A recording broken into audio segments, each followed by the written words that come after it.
Bonjour, merci de nous rejoindre à la une de l'actualité. L'ARS des Pays de la Loire lance un nouvel appel à la mobilisation pour les Antilles, où la situation sanitaire reste préoccupante. Les professionnels de santé volontaires sont donc invités à se faire connaître.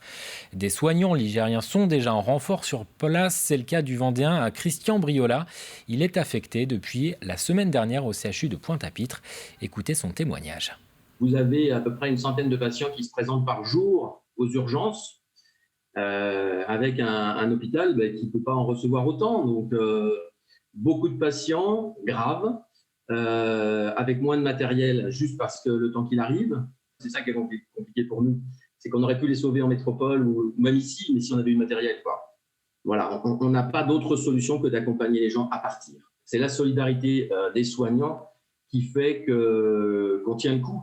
Mes collègues guadeloupéens, ils sont super parce qu'ils savent qu'ils n'ont pas le choix. De toute façon, soit ils mettent leur vie professionnelle à l'écart, ou soit ils mettent leur vie personnelle à l'écart. Et ils ne peuvent pas faire ça. Donc, ils vont bosser, quoi. Et puis ils s'accrochent. Et c'est vrai que depuis presque 2 ans, ils n'ont pas eu beaucoup de moments pour souffler, quoi. Donc, notre venue, ça leur fait bien, quoi. L'actualité, c'est aussi le GIEC qui s'alarme des conséquences du réchauffement climatique. Dans son dernier rapport, le groupe d'experts estime que les submersions marines exceptionnelles pourraient être beaucoup plus fréquentes à l'avenir. Les communes littorales tentent de s'y préparer. Exemple au Sable d'Olonne, où une exposition permet d'informer la population et de tracer des pistes de solutions. Alexia Janet. Dans l'endroit où il y a des risques, donc c'est les quais du port de pêche, l'extrémité nord-est du port de Plaisance et ces quais-là, les quais de la Chaume au niveau du passeur. 296. C'est le nombre de logements qui seraient concernés par les risques d'inondation en cas de submersion marine au Sable d'Olonne. À travers cette exposition, une concertation est donc lancée avec les habitants pour discuter de quelles solutions adopter pour prévenir les dangers.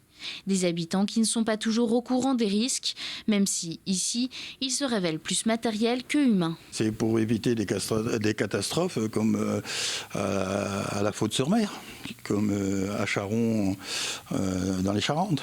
Les gens, ils dormaient tranquilles, ils n'ont pas été informés, pourtant le vent soufflait.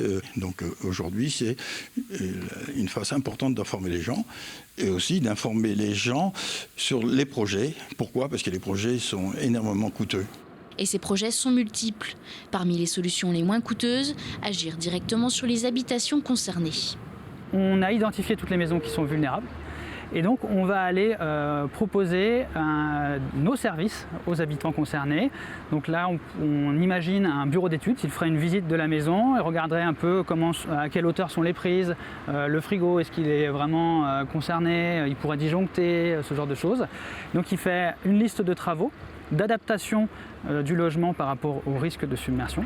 Autre possibilité, adapter les infrastructures de la ville. L'idée serait par exemple de les rehausser de 50 cm supplémentaires pour arriver à environ 1 mètre. Les solutions proposées sont étudiées pour faire face à une tempête comme Xynthia, plus 60 cm. Il y a la mise en place d'une porte sur le chenal d'entrée du port des Sables d'Olonne. Donc c'est le projet le plus lourd, financièrement parlant, mais aussi d'un point de vue matériel et d'impact sur l'activité du port. Il y a une autre possibilité, c'est-à-dire on ne met pas de porte sur le chenal, mais on rehausse tous les quais sur le port. Les élus décideront fin septembre des solutions à mettre en place, à savoir s'ils opteront pour des actions collectives, individuelles ou bien même les deux à la fois.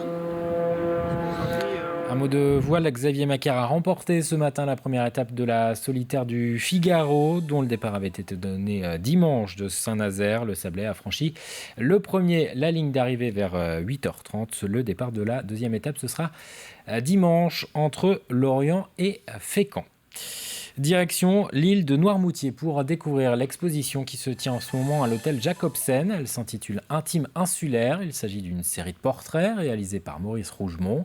Le photographe a l'habitude de saisir les visages des écrivains et des cuisiniers, mais il a aussi un attachement pour les agriculteurs, les artisans et les personnalités liées à un terroir ou à un territoire. Reportage Grégoire de Châtillon. Le photographe a tiré le portrait d'une trentaine de personnages de l'île, parmi lesquels le charpentier de marine Henri Gendron, Michel Adrien, le marin entrepreneur, Daniel Lobinia, ardent défenseur des cabines de plage, ou bien encore Marcel Coutelot. Marcel Coutelot, qui est un ostréiculteur, je le connais depuis toujours et tout le monde le connaît à Noirmoutier. On l'a connu quand il avait 15 ans, 16 ans, qui mettait un peu la pagaille dans les balles, etc. Mais surtout, il a une histoire tragique, puisqu'il a eu son bras gauche coupé par un filin à l'âge de 14 ans quand il était matelot, quand il était mousse. Et donc, il s'est reconverti dans les huîtres. Alors, c'est un personnage... tout le monde ne l'aime pas forcément, moi je l'aime beaucoup, mais il est controversé parce qu'il fait des bagarres. Il continue à faire des bagarres avec la seule main qui lui reste. Mais c'est sa façon de vivre. Il a un grand cœur en fait. Leur point commun, c'est qu'ils ont du relief.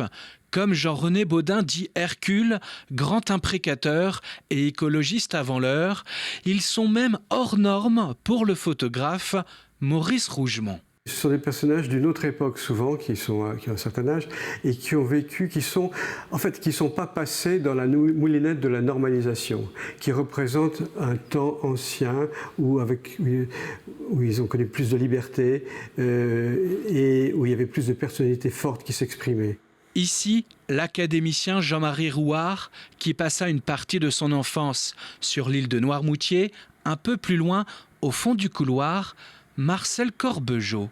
Elle est née dans les années 30 et elle a toute une histoire. Là, vous voyez qu'elle porte la quichenotte. Sa grande bonté qui, j'espère, apparaît dans son sourire. Elle l'a eu toute sa vie. Ils font partie de l'identité de l'île. Maurice Rougemont a su les révéler à la lumière de son objectif afin de les exposer en grand format. L'exposition intime insulaire est à découvrir à l'hôtel Jacobsen jusqu'en octobre prochain. Enfin, le jeu des 1 000 € de passage en Vendée. Des enregistrements de l'émission de radio avaient lieu hier à la Faute-sur-Mer. Adultes et jeunes ont tenté de répondre aux questions posées par les auditeurs de France Inter à travers la voix de l'animateur du jeu, Nicolas Stoufflet. Diffusion prévue à la radio dans les prochaines semaines. Les prévisions météo pour cet après-midi, un ciel bleu et du soleil au programme. 21 à 22 degrés sur les îles Dieu et de Noirmoutier, 27 à Luçon et de 29 à 30 degrés de Montaigu, Vendée à Fontenay-le-Comte. Bulletin complet dans un instant, c'est la fin de cette édition. Très bon après-midi sur TV Vendée.